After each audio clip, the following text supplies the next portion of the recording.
You know, I never really thought about how much our world is a world of sounds.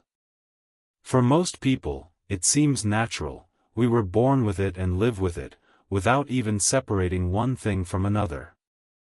But the moment you try to imagine that you can't hear, everything changes.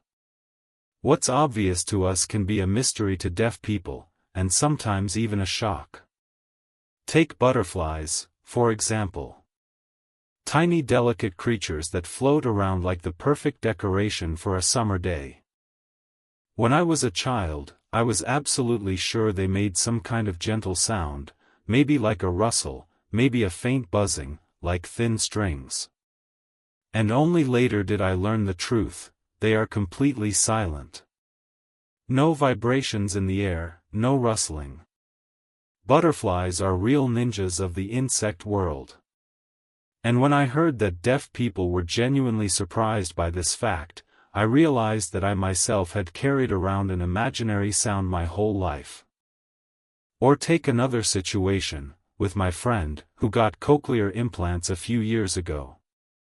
Before that, she ran, did sports, and thought it was perfectly normal that her body moved in silence.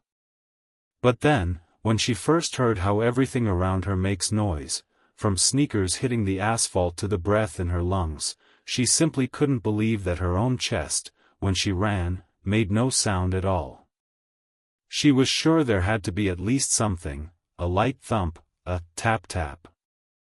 But no, only the clothes rustle, and nothing more. And that's when I started wondering myself, really? You run shirtless, sweat dripping, your body moving, and in your head, there's this expectation of some kind of sound. But in reality, there isn't any. Just silence. We often don't notice this silence in motion until someone points it out. And then there are those fascinating stories of people who regain hearing after years of deafness. For example, one girl said that when she got a hearing aid, she was shocked that even the simplest things make sounds. She never knew that an air conditioner hums when it starts blowing. She had no idea that just moving hair near the ear creates a faint rustle. For her, this was a real discovery. Sometimes the reactions of deaf people to sounds are so unexpected that you're amazed yourself.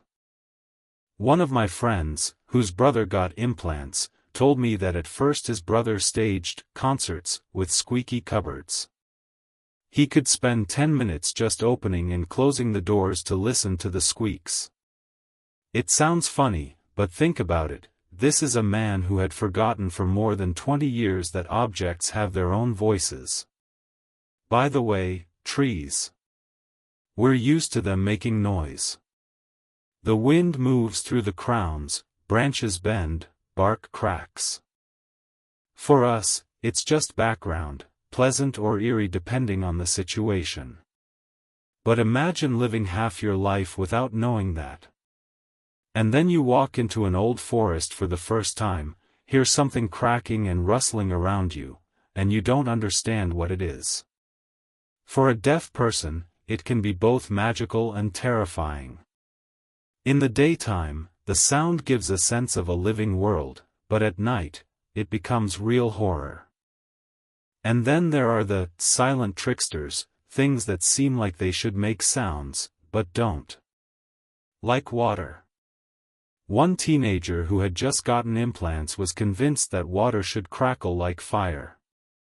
Someone once told him that fire crackles, and he somehow transferred that idea to water. So when he saw rain for the first time, he couldn't figure out for a while what that roaring noise above was, an air conditioner or a broken machine. In fact, it was just ordinary heavy rain. I once heard my deaf neighbor explain how her doorbell works. Instead of sound, it flashes a light in a certain rhythm. For her, a doorbell is light blinking. Now imagine she suddenly gets her hearing and hears a real ding-dong for the first time. That would be an explosion of emotions. Another sweet story, about cats. I know a deaf girl who absolutely adores them. She always places her hand on the cat's ribs when it purrs, feeling the vibration. For her, that's happiness, even though she doesn't know that purring is also audible. And honestly, I would never tell her that. Because for her, it should remain a purely tactile miracle. Sometimes even the most mundane sounds are shocking. Imagine a person who lived 40 years without hearing and then, for the first time, heard himself peeing. Yes, I'm not joking. He was in complete shock because it turned out that makes a sound too. For us, it's such an ordinary thing that we don't even think about it. For him, it was like discovering a new law of nature. And in this difference between our worlds, there's something truly fascinating. We're so used to noise that we filter it out. The hum of cars, birds singing, the buzzing of lamps, even the tapping of a dog's paws on the floor, our brain throws all this into the background. But a deaf person who hears for the first time catches every sound, and each one is new. Imagine the whole world around you suddenly comes alive and starts talking to you. Imagine a person who suddenly begins to hear the world again. It's like a child discovering the environment for the first time, but you're already an adult, with your own experiences and expectations, and the sounds feel like aliens, constantly surprising you. One time a friend of mine told me how his brother, after getting cochlear implants, stepped outside and just froze in shock. He had no idea birds could sing so loudly. You and I hear them every day, and sometimes we even get annoyed when they wake us up too early. But he sat there smiling and repeating, "Just listen, there are hundreds of them." For him, it was a revelation: the world isn't silent, the world is constantly singing. Even more surprising was the fact that sounds can irritate. For example, the ticking of a clock. Many deaf people who regain hearing say this is one of the most unpleasant discoveries. That constant, rhythmic tick-tock that never stops. We've long since tuned it out and barely notice it, but for a newcomer in the world of sound, it's like water dripping endlessly. The same goes for air conditioners. That ordinary hum, the light whir of a fan. For us, background comfort. For a deaf person hearing it for the first time, a real assault. There have been cases where people couldn't sleep for weeks, because every single appliance in the apartment suddenly came alive and started talking. And then there are lamps. Yes, ordinary fluorescent lamps. They have that constant bzzzzz, which I admit sometimes drives me crazy too. Imagine a deaf person entering a hospital or school for the first time, and being hit by this endless noise.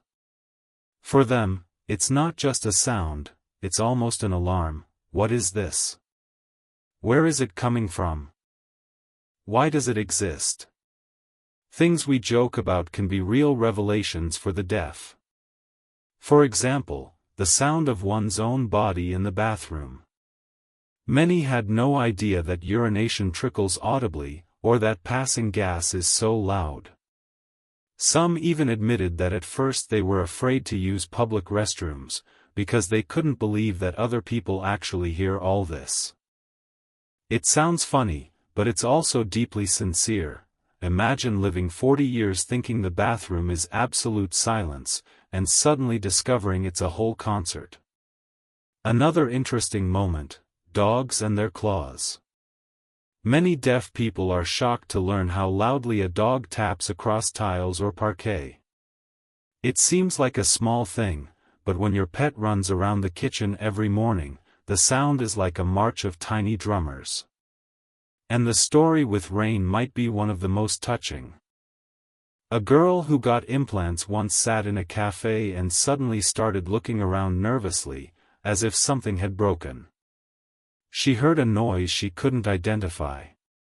She thought it was the air conditioner, maybe some malfunction. And only after a few minutes did she realize it was pouring rain on the roof. What is ordinary, tap tap tap, for us became pure magic for her. By the way, it's fascinating how the brain learns to filter sounds. For us, it happens automatically, since childhood. We can sit in a cafe, surrounded by hundreds of voices, the coffee machine, the clinking of spoons, and still focus on one conversation. But for a deaf person who has just received hearing, it's chaos. Every sound seems equally important, the brain doesn't yet know how to separate the background. That's why the first months are exhausting. People admit that after a few hours in a noisy place, all they want is to take the device off and sit in silence. But there are also funny cases. One boy after implants was convinced that light bulbs should make a melodic sound, something like ding ding, because they shine. When he heard only a dull hum, he was terribly disappointed. Another expected snow to fall with sound, like rain, and couldn't believe for a long time that it was silent. Someone else was sure that TV remote buttons must click, because you feel the movement, but there was no sound. There's even a phenomenon of auditory hallucinations in the deaf. It sounds strange, how can you hear if you've never heard? But the brain is wired in such a way that when it doesn't get signals, it sometimes creates them. Especially at night, when the device is removed. Some describe it as ultrasound, as buzzing, others hear strange voices. And for those who also have diagnoses like schizophrenia, it can be a double blow.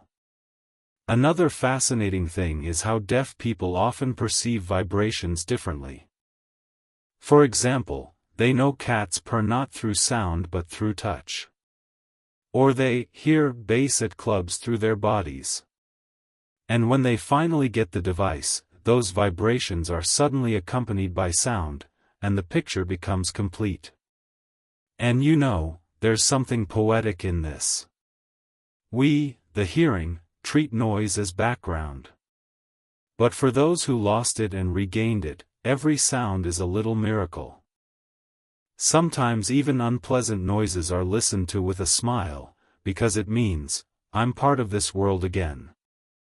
There's one thing in this topic that amazes me the most, the moment when a deaf person hears their own voice for the first time. Imagine, you've lived for years communicating through gestures, facial expressions, feeling the vibrations in your throat, and believing that this is just how it is. And then, suddenly, the world changes. I heard a story about a woman who received a cochlear implant at 35. She walked out of the hospital, spoke to her husband, and stopped. For the first time, she heard what her own speech sounded like. At first, she was shocked. Do I really sound this strange? Is this what others have been hearing all along? And this is a very common reaction. Most deaf people, in the first weeks, are horrified by how they sound, and they begin working actively on their diction to adjust their voice. There's also a funny side to this, the involuntary sounds we make. Sighing, stomach growling, clearing the throat, coughing, even yawning. A deaf person often doesn't know that all of these things are audible to others. And when they realize it for the first time, a new stage begins, self-consciousness. Because suddenly it dawns on them, oh my God, I thought this was silent all my life, but everyone could hear it. I remember a story from the daughter of deaf parents. She said that her mother, after getting implants, was astonished by how loud bathroom sounds really are. She genuinely wondered, wait, so people hear this from each other all the time? And then she laughed for a long time, realizing that her children had probably always heard it too. Another fascinating moment, music. For a deaf person who has never heard it, it's not just sound. It's an entire universe. Some say that their first impression of music feels like chaos, like an old 1980s speak and spell toy. But gradually, the brain adapts, and within months, they can distinguish rhythm, timbre, emotion. For them, it's like a miracle. The world isn't just filled with noise, but with harmony. One young man admitted that the first time he listened to music through headphones, he cried. Because he realized he had missed out on an entire life of emotions that, for us, are everyday experiences. And I confess, there's something painful in that. We often don't value what we're born with. Another big shock for many, the city. Imagine stepping onto a busy avenue, cars, horns, the subway rumbling underground, buses hissing. For a deaf person hearing this for the first time, it's like the end of the world. I know of a case where a man refused to leave the house for a whole week after getting his implant, because the city's noise was literally beating against his brain. Only over time did he learn to filter out the excess and focus on the useful. Speaking of noise, many deaf people are surprised by how loud everyday life can be. Pouring grain into a pot. The crinkle of a plastic bag. The slam of a fridge door. Even footsteps on the stairs. For us, it's just everyday stuff. For them, it's little explosions of reality. And then, laughter. Imagine seeing people laugh for years but never hearing the sound. And then, the first time. Many admit, I imagined laughter sounded different. I thought it was quieter than it actually is. Once again, that surreal feeling. Equally fascinating are the expectation errors. For example, one girl was sure that hair makes noise when you braid it. She saw the movement, felt the touch, and somehow invented the sound. And when she learned there was none, she was disappointed. The same with rubber bands, erasers, or remote control buttons. They seem like they should click, but no. And then there's the opposite, things deaf people don't expect to make noise, but they do. For example, wind through a window crack. A girl said that when she first rode in a car and heard the whistling of air at high speed, she was shocked. She thought it was some kind of technical malfunction, until someone explained, that's just the wind. And this made me realize just how intertwined our world is with tiny, seemingly unnecessary sounds. We don't notice them, but they shape the atmosphere. The deaf world is another dimension, where that layer doesn't exist. And when it suddenly appears, a person might either fall in love with it or be terrified. For instance, one woman said that the sound of trees at night drove her into panic. By day, it was a gentle rustle; at night, it felt like horror. She was afraid to walk in the park alone. Others, however, said that the rustle was real music of nature they had always missed. And now imagine being deaf and someone tells you, the sun makes sound too. You look at the sky and think, come on, that's definitely a joke. But physicists explain, yes, the sun is incredibly loud, it's just that space is a vacuum, and we can't hear it. And you catch yourself thinking, maybe there's a whole other world of sounds that are simply inaccessible to the human ear. All of this shows that our noisy world is both a blessing and a curse. We don't value it, because our brain filters out the unnecessary. But the deaf, who gain hearing, look at it like a giant concert, where every single thing has its own instrument. There's one topic that often comes up in conversations with people who have hearing loss: what's worse to lose, hearing or sight? And most admit, yes, life without hearing is difficult, but losing sight, that's true horror. Because when you can't hear, you can still see the beauty of the world, read, communicate with gestures, use technology. But when you can't see, it's a feeling of complete helplessness. I was struck by the words of one young man. I can imagine life without music. I can even accept not hearing my own footsteps or the sound of the wind. But to imagine waking up in complete darkness, where even the faces of my loved ones would remain invisible, that's scarier than anything. And that's when I realized, we perceive hearing as something atmospheric, while sight is the foundation of orientation. You could say hearing creates emotion, while sight creates safety. But there's another side. For many deaf people, the world of silence also becomes something familiar. Some even say they were afraid of implants. Because silence is their space, their peace. They've grown used to it, it became part of their identity. And when the world suddenly explodes with noise, that too is not easy. Imagine living your whole life in a library, and then being thrown into a rock concert. That's why the process of adapting to hearing often resembles training the brain. The first months are chaos, overload, sleepless nights because of the ticking of a clock or the hum of a fan. Then comes gradual learning. This sound can be ignored, that sound is important. The brain becomes the filter. And only after 6 months to a year does a person begin to live, normally, in a noisy world. But here's what's interesting. Almost everyone who has gone through this journey says, I wouldn't give it up. Because yes, the world is loud, sometimes exhausting, but it's alive. And when, after years of silence, you first hear birds singing at dawn or a child's laughter, you understand, it's worth all the difficulties. And more than that, we, the hearing, underestimate how colorful our world is precisely because of the little sounds. We've trained ourselves to filter them out.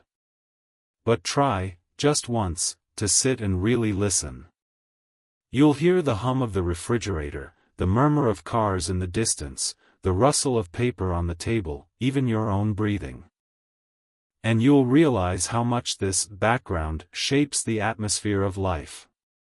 The deaf remind us of this. They show us that sound is not only information, but also emotion. It can be sweet, like a cat's purr. Frightening, like a creaking door at night. Annoying, like the buzz of a lamp. And magical, like rain on the roof. I think that's why their stories affect us so deeply. Because they rediscover the world, from an angle we've forgotten. We were born into noise and learned to ignore it. But they return to us the ability to be amazed. And perhaps the main conclusion is this: we live in a very loud world, but that's not a problem. It's a gift.